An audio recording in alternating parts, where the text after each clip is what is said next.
Yanti ngaku dengar bisikan gaib sebelum bunuh lalu mutilasi ibu kandungnya.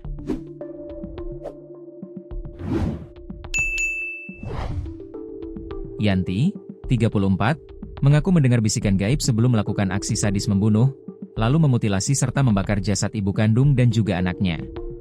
Yanti melakukan aksi sadisnya tak sendiri. Ia dibantu ayah kandungnya yakni Cahya, 53.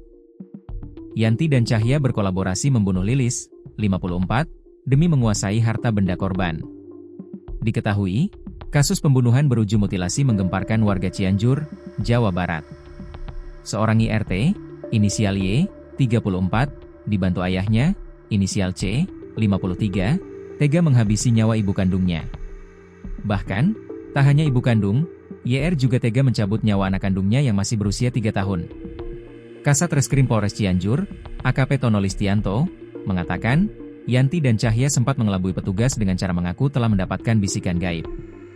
Pengakuan kedua pelaku yang mendapatkan bisikan gaib, sehingga membuat mereka nekat membunuh korban dengan keji, kata Tono, Senin, 19 Mei 2025.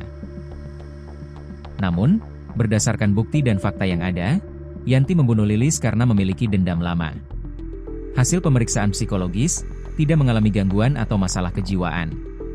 Pembunuhan itu murni didasari balas dendam, katanya. Tono menyebutkan, Cahya membantu Yanti karena ingin mengusai harta milik korban. Berupa kalung emas seberat 60 gram milik korban untuk melunasi utangnya sebesar 90 juta rupiah, kata dia.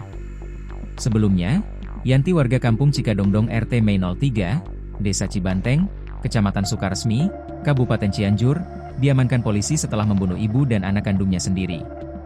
Kasus tersebut terungkap setelah warga digegerkan dengan penemuan potongan tubuh dan tengkorak manusia di aliran irigasi di Kampung Cikadodong, Kecamatan Sukaresmi, Kabupaten Cianjur.